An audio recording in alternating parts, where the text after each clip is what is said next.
Welcome back, everybody. The topic of today's conversation is um, is the reason I do these videos. Actually, it's the first reason. There's much more to it, of course, than something as simple as what I'm about to say. But one of the difficulties, from having been in my background as a student of R.H. Gamble, and also a student actually of another student of Hawthorne, that Gamble was also a bit of a student of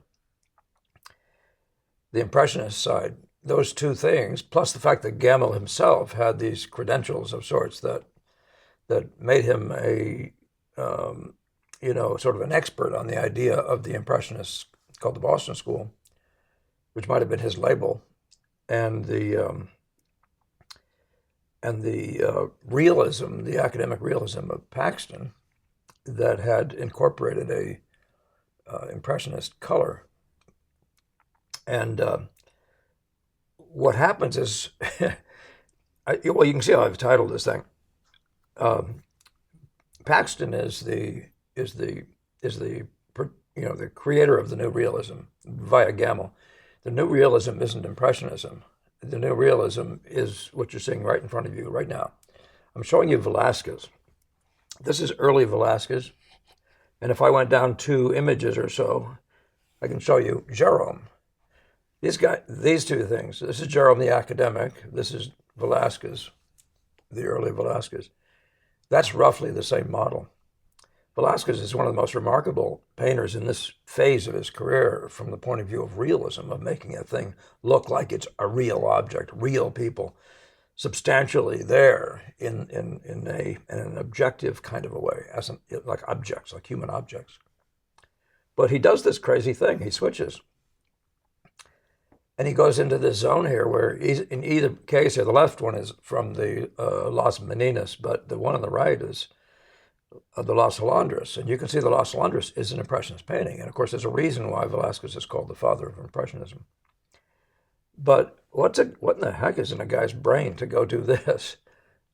And it looks like he's possibly at this point the greatest realist of all time, the greatest painter, representational painter, in terms of having brought all the best to bear in the truthful rendering of the human figure, and the forceful, powerful 3D, so to speak, rendering of these objects. This is an imaginative painting. This is not a group setting, though. So maybe what went on was he just decided he wanted to paint everybody in the same room at the same time and see what that would do. Who knows? But he does seem to be doing, even his landscapes, a little bit of research into something else. And so when we talk about Impressionism, I don't know that word was ever used back in the day, in his day. Certainly not with the ism on it. Of course, he was Spanish too, so that might have affected things. But I really want to spend the time today to differentiate and show you images, differentiate the motives of painters like Paxton, including Paxton, and which is the same difference in motives between the early Velázquez and this one. And I'm going to just show you a series of sort of side-by-sides, and we're just going to walk you through this. I hope you can catch on to it. I don't have an angle on this. I want to tell you something right up front, even though I say there's a reason why you could feel good about wanting Paxton to be the father of the new realism. I mean, the guy's just plain good when he's good. And when he's not, he's off in ways that people are typically when they work that way. But I would suggest to you that Gamble's assessment of him is very true. He's an academic with impressionist color. And Gamble actually believed that model was the model. It was the one that made it the high watermark of painting at this point in history, and which he thought the Boston School was. But particularly, he was pointing at Gamble because of his combination. But it's not useful to do that anymore. It's important to get over it. Paxton was essentially an academic drawing objects, but he's imbuing each object and the atmospheric world with the colors involved in really good impressionist relational markings, color relations and all, value relations. What you're going to see is a series of differences, though. And one is the edge. You're going to notice effects, and the distribution of effects is different. There's a tendency toward flatness in Paxton, and I say flatness, and I don't mean he lacks round forminess in his objects, but there's a certain orientation around getting the outline that causes the paintings to lose some of this 3D sense. And so some of those things are just sort of what goes on. But I talk about this all the time. I decided I'd just narrow down on it and talk about it not one final time, but in one definitive one. And hope that, so I'm doing this actually to talk to a lot of people who may have worked with LAC or are coming out of that background and that sort of thing, to help you to separate this from that, and stop. I really want you to stop claiming to be Boston School impressionists if you mean a Paxton impressionist. Because the three men in the Boston School that were the teachers, even Paxton's teacher, who were the, and I'm talking about his influences, like the direct connections, like Decamp. And so my motive is to help you to understand where I'm coming from by saying, don't you see, the Boston School has to be more than one person. And the Boston School, secondly, has to be a method. And Paxton's method is clearly different from the other three guys. The other three guys look like their method is of a piece, and it feels like what Velasquez is doing. So that's probably enough of an introduction to that stuff. So let's just look at pictures. Again, remember that most of you guys out there who have come out of the LAC background are claiming the connection to Jerome as your lineage. None of the other guys studied with Jerome, but they had very definite connections to people who worked in a different way.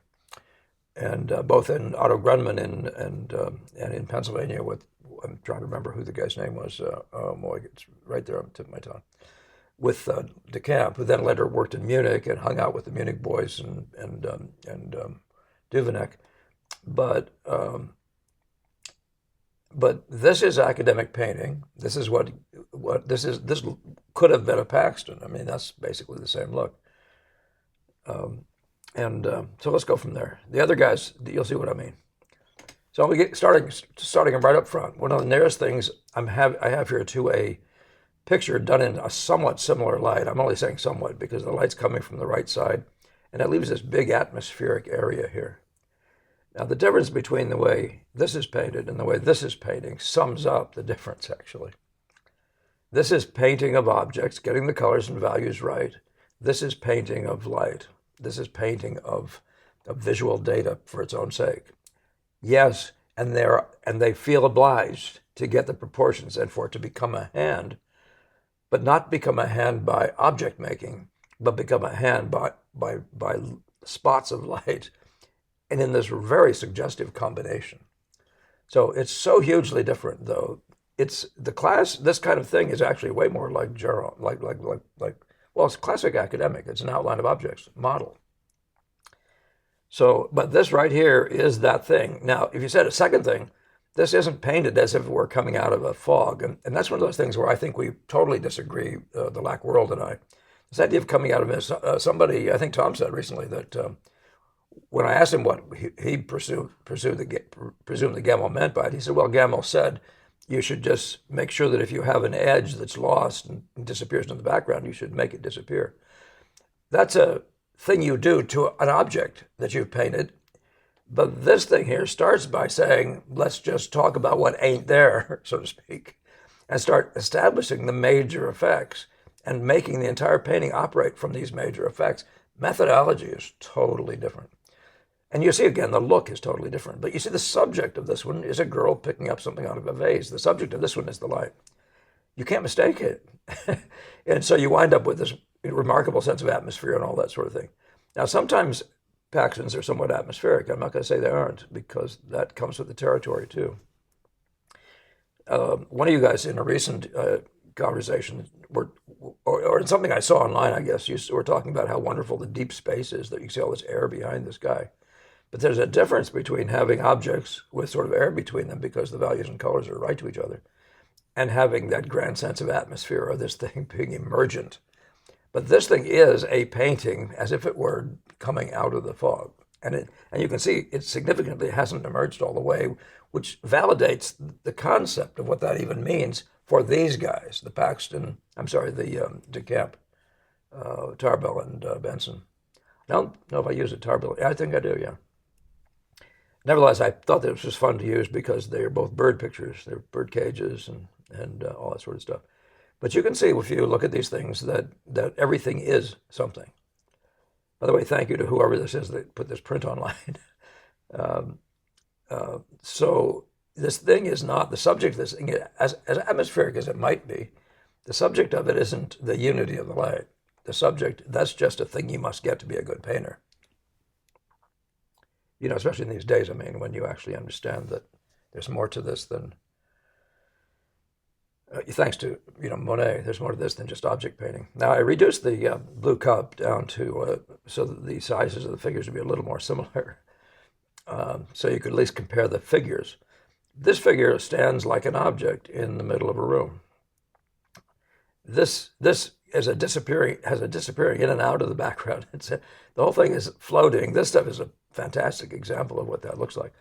But you can see that if you want to look at these things, every one of these things become a full object, fully made objects. There's no lack of realism. This is the new realism. Paxton is Mr. New Realism. By the way, he brings it to America. It doesn't mean there weren't realists before and around him. And I do mean people who, John Coke was a guy who was still alive when I was in New York, and he's that kind of realist a bit. He doesn't have anything like the ability to see of Paxton or the great training, but he was a good painter in his own way. Seemed to have painted everything from life and all the rest. It was very commendable. Anyway, a close-up of this. Again, you see this orientation around lost and found is not a thing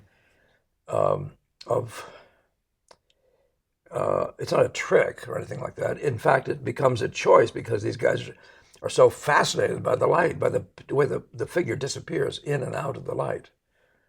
And you could say Paxton likes those things too, and he has places where he's lost. But there's nothing about there's nothing in this picture that looks like anything but objects. Well, this picture looks like nothing but a description of light, and the person just happens to be floating through, looking at the bottom of that cup to see if it's actually the real thing. So, but that's just from a close-up point of view. You can see the orientation around. I mean, he's got something, it reminds me of Angle a bit of nicing up the hair and that sort of thing. I don't mean to say anything rude by saying that, but when you're painting light, that isn't a point you make. When you're painting an object, it is.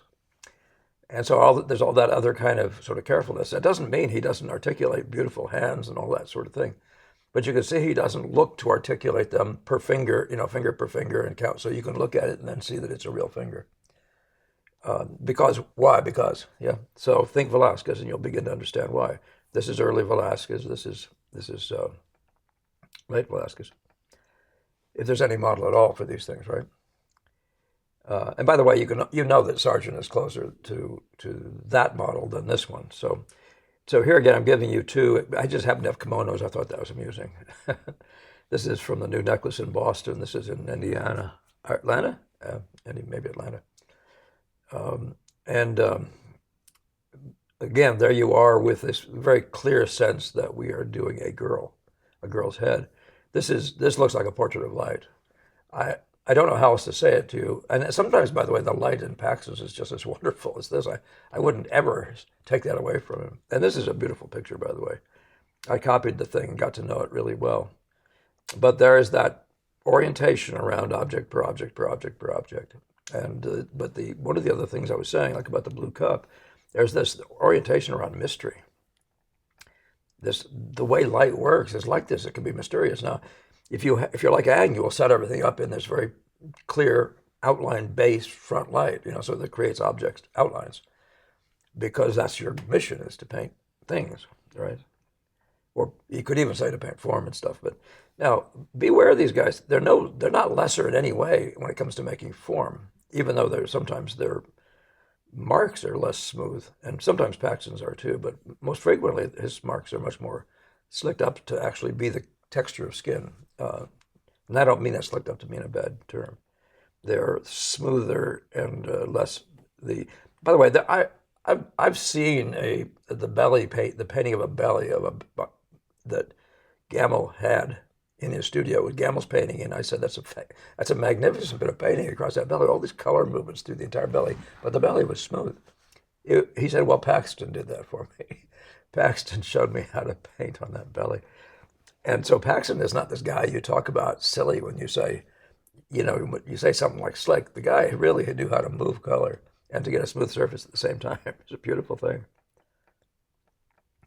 So again, keep remembering, guys, I'm not picking on Paxton. I love Paxton. But I'm separating for those of you who want to believe you're Boston School people, Boston School painters, that you can say that you're a Paxton, if you want to call Paxton the Boston School, but the other three guys work in a different method, and their mission is different. Gamel said their subject was light. If their subject is light, what is that, right? Now, did he say that about Paxton, that his subject was light? This looks like a picture of the subject of which is light. By the way, this is a portrait. It has the same feeling. I show you both of these because I want you to notice the hands. I gave you some other shots, but I don't think they're any better than these. Where the hands disappear, they go in and out. You can't go up to find those hands and sort of work out the realism in them. You can't do it in these paintings.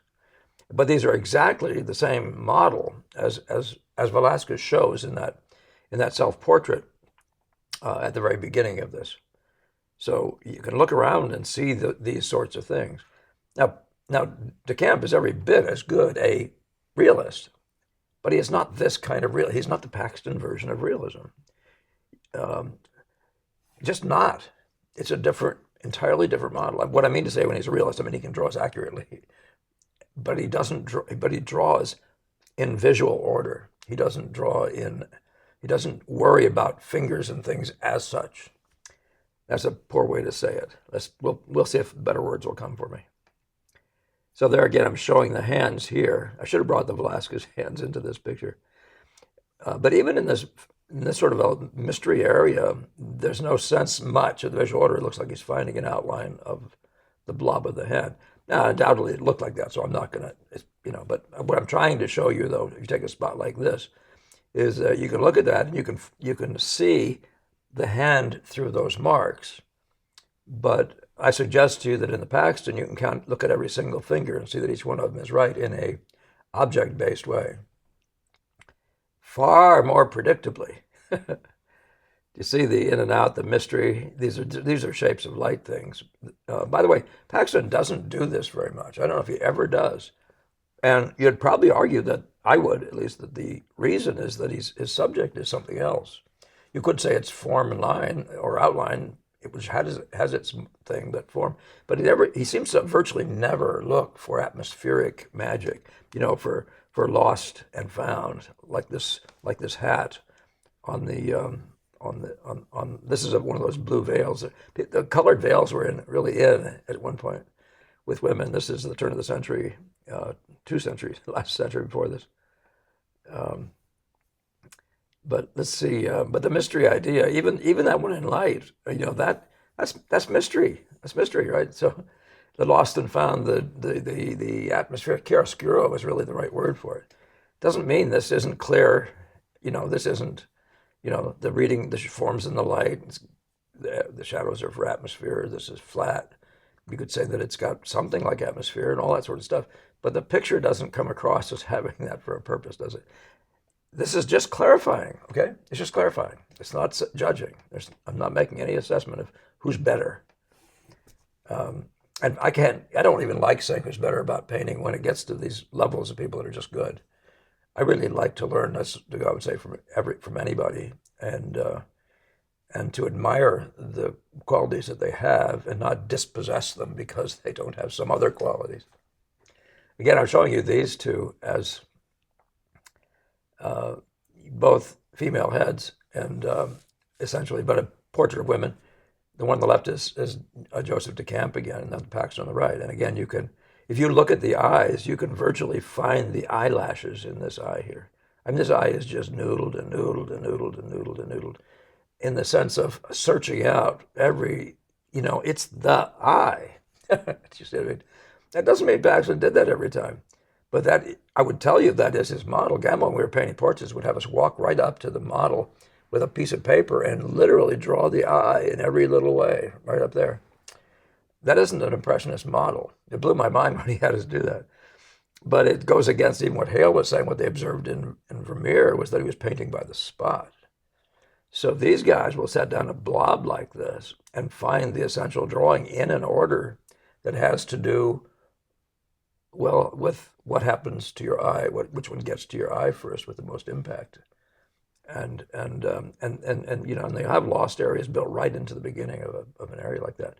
But its mission isn't to get to the point of actually having a perfect eye or something like that. And by the way, this is quite a beautiful job here. Again, I'm going to tell you, this is much more in keeping with the New Realism than it is in keeping with the Boston School. Don't confuse yourself about it. Again, even this one here has a sense of being part of its atmosphere, part of the mystery of the day. This one here, I look at this wall and I think there's the wall. I don't think light mystery. Not anything negative about it. So now again, the close-up, I was doing these to show you the eyes, but we've already talked about them. But I'd suggest you should look at the articulation. This is the conversation about the movable feast. These beautiful little tickles of hair around her face, and the lostness of the whole thing being lost and found, the mystery of the hair. Well, yeah, he set her up in a light where she's mostly can't even be seen. It's disappearing into the hair. But there's a curious thing about this, and I think it may be somewhat Locke's background indicates, and that is this curious soft evenness around here. And I talked to Gamel once about painting edges. I was pointing at something like that, and I was talking about the variety of the edges. And Gamel said, you can all fix that up at the end. So that could be, you'd say that his emphasis was on big shapes, and he simplified these things like this. But I get every impression from what I see in the starts of Boston School guys, the other three, that they're after the visual order right from the start. So if there's a sharp edge anywhere along here, they would have oriented themselves around that power edge. And so that's a very different model, but a little more like Ang, except that Ang would have cut out all that stuff too. He wouldn't have probably left it fuzzy. Yeah. You see the difference again, though. This is truly beautiful.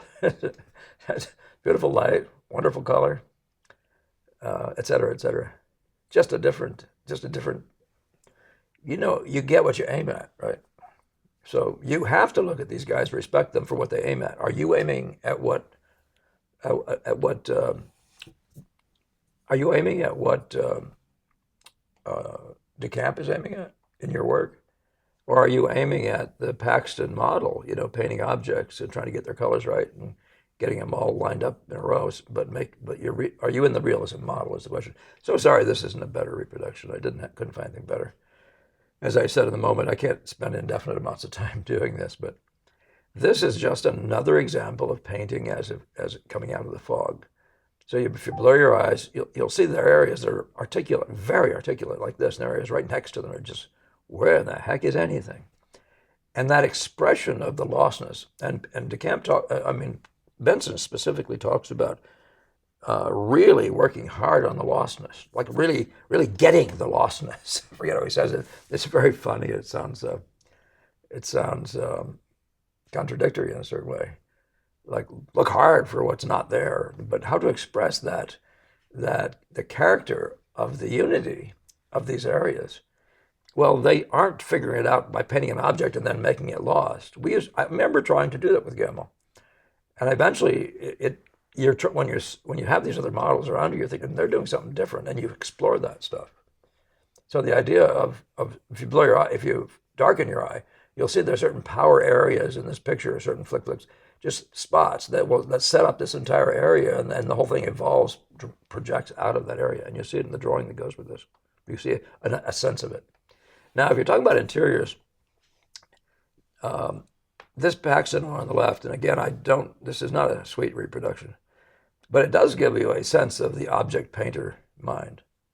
That's a very different mind, even though he's got sort of lost and found stuff up here, harder to see and all that sort of stuff.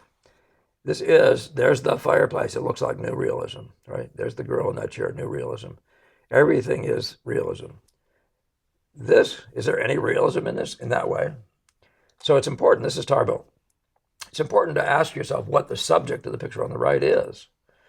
But this realism, the subject is girls in a room with the subject. This is the light. It continues to be the light.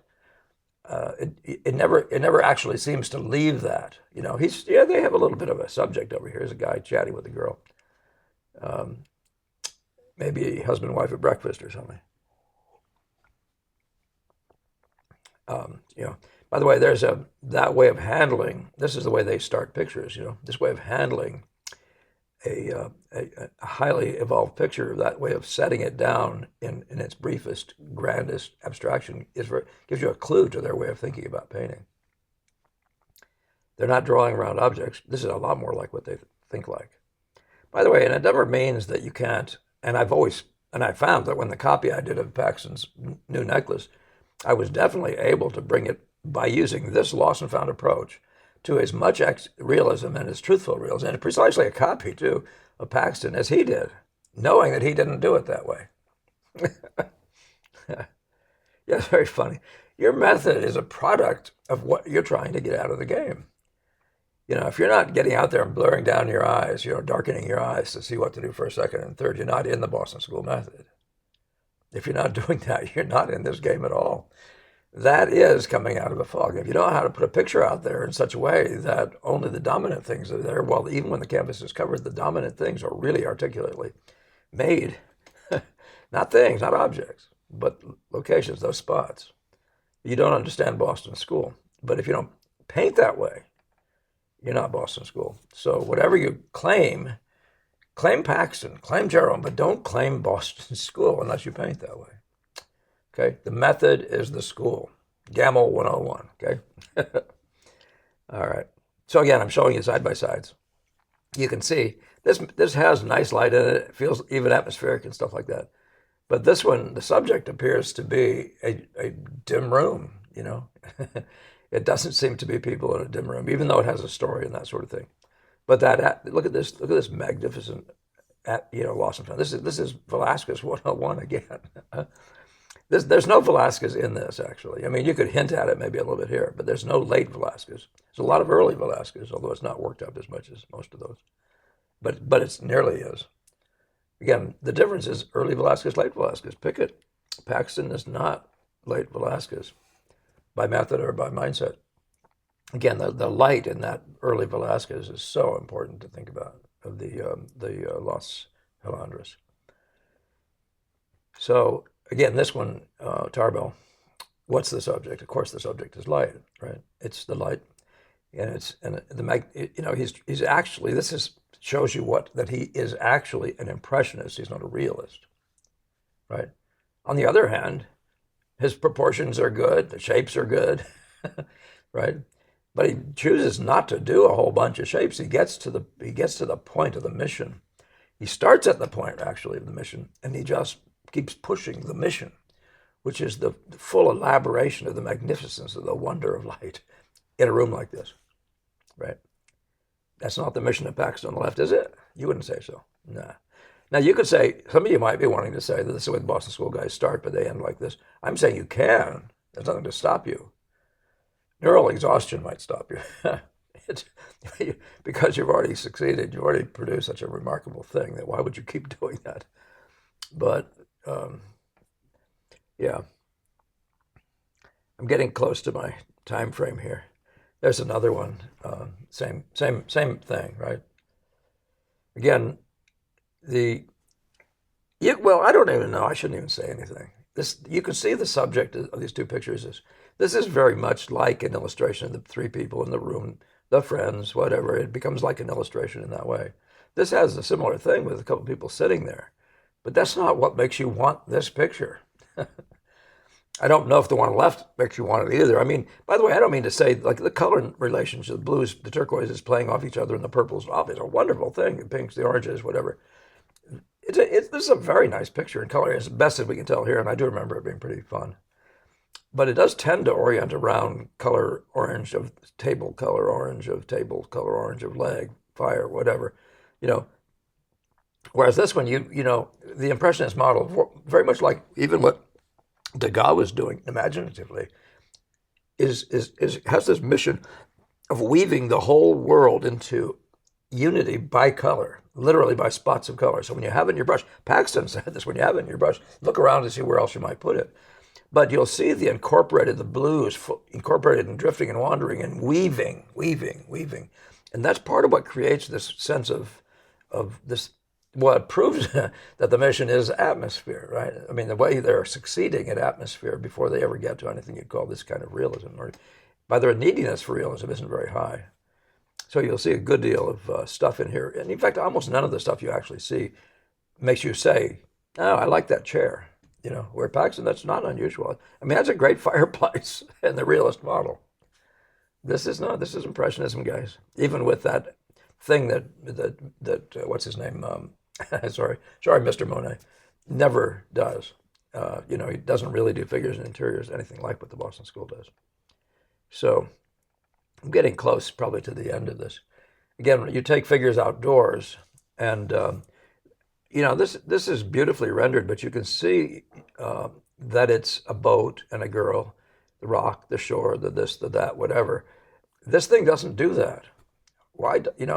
So much of it again is this whole idea of lost and found. I mean, it's the mystery of the day, and all they're following a mentality of that comes out of the model of coming out of the fog, of coming out of the general impression. And so the impressionist thing is different. And so they're not, you may have a hard time finding the specifics of this dress. You might find a thing or two. But Paxton's always got this thing about getting the object drawn. And I'm not saying any more than that. It's just a different model, I'm not a fan of this, by the way. I don't like what he does when he goes outdoors. It's neither fish nor fowl, a little bit like what you find in Kenyon Cox when he goes outdoor. But Gemmell believed that somehow or other the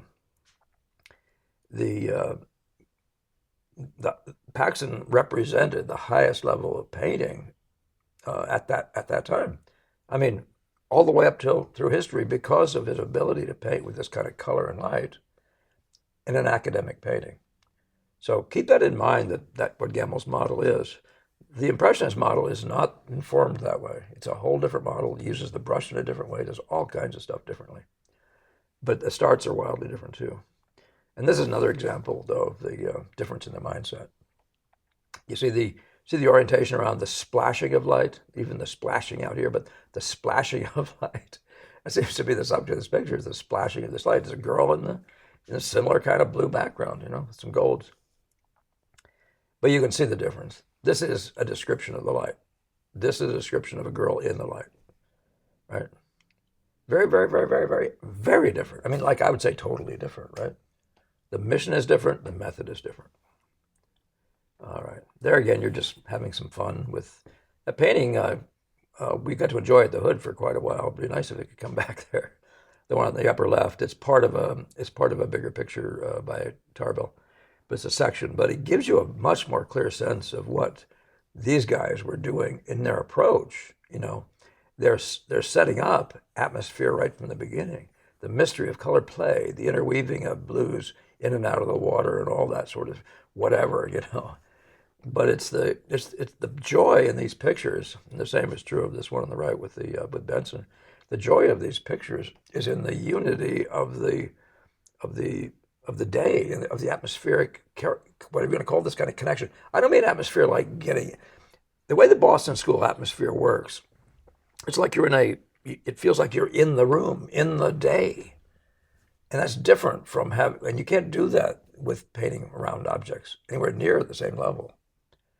So, and their mission was to be in the day. That's one of the reasons they were upset with, one of them expressed a little bit of disgust with Sargent for painting a flat brown wall when he could have moved when there's a color movement on that wall, because they weren't painting. They were painting the mystery of the light in that day, the color movements and all that sort of stuff. It just goes with the territory. It's a different model. So you see him again here. This is a really good example, though. If you look at these, you can find the boat. Not that they're worked up much, so you could say, so he's loosey-goosey, but you see he's painted every single object throughout this entire area. Now you look at this one in the handling of the houses, it's a whole different game, albeit this isn't very impressive as color. I think this must have been early on in Decamp's return from Europe, where he was using a lot of brown. But these two are Decamp. This is Tarbell.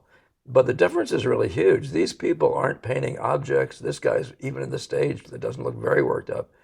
He looks like he's looked at every object and every window and every, you know what I mean? Like he's recognized window. It's a new realism. And so that version, taking that outdoors, creates a different motive. So I'm going to suggest to you that this has all the colors being true. It has some sense of that unity of the light of the day, but it doesn't look like that was what the point was. And I'd say that, without being there at all in his mind. I'm just saying he seemed to have more going on about making each building and that sort of thing. When you look at this one or this one, even both by Decamp, you can see it's a different construct. The need to make things look like things and all that sort of stuff isn't there. So the realism model continues. Now there are two paintings like the one. Actually, these aren't the two. I think there's two paintings of the woman on the right, but these are perfect examples of what Paxton is at his very best, in my view. But you can see there's nothing lost in any of these pictures. This is not about light. This is about, it is, I mean, they're beautifully lit. They're very nicely lit. I think the one on the left, by the way, is out of color. It's a little too rich, but if you just look at parts of these things like this chair, I mean, this is just realism 101, right? And that's who this guy is. It doesn't mean that he sits on these things and draws every bead realistically in the close sense of the word. But there is that other, he is in that other model. And it's very different from the, as I've shown you. Actually, I should show you, I think I have one more somewhere in here of the, so the one on the right, it returns you back to that other model, which is wholly different. Do I have any more? I think that's all I have for now. I had to stop. I'm running out of time. So, but this is me saying, all praise, whatever, to Paxton. I love Paxton. Paxton is not an impressionist. He's for sure not a Boston School impressionist.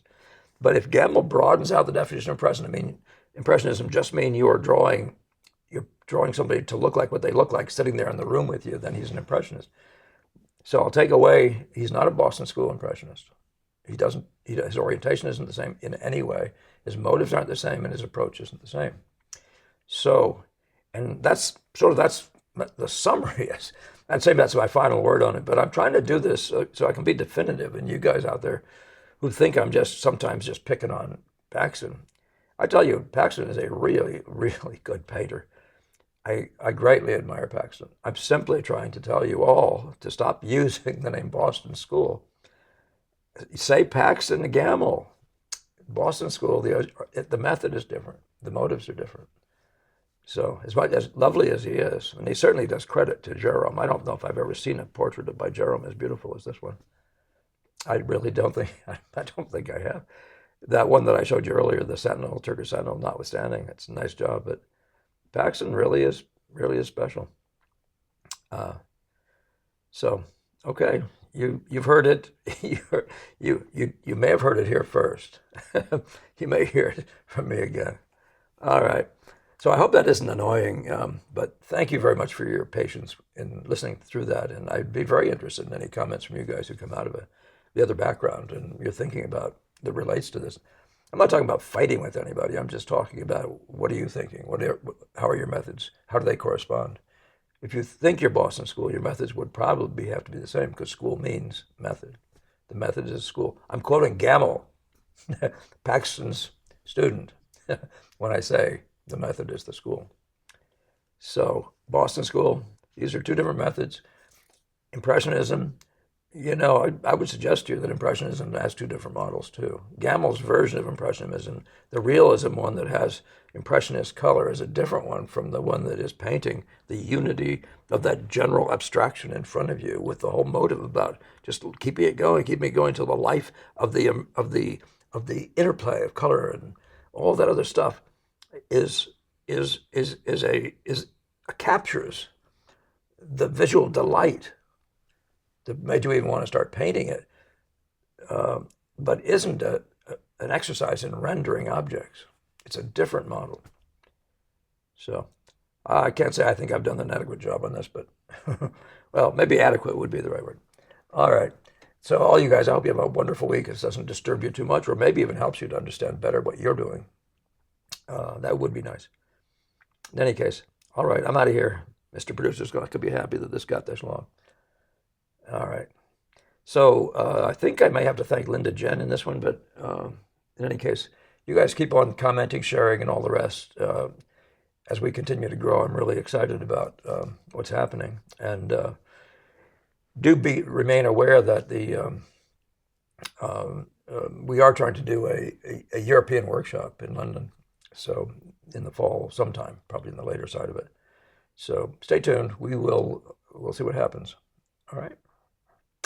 All right. Take care. Have a good week.